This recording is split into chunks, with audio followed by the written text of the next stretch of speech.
ôi trời con phổ trời vai là trời con thấy cắt áo trời lê gì đâu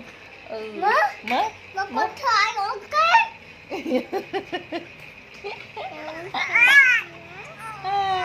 ôn thế ôn kì là thơ mới thơ ôn kì mà cái thơ mạnh thơ mới thơ ôn kì mà cái thơ tệ hai thơ mà tiết hai thơ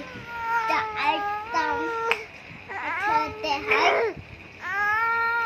hai bé tập cuối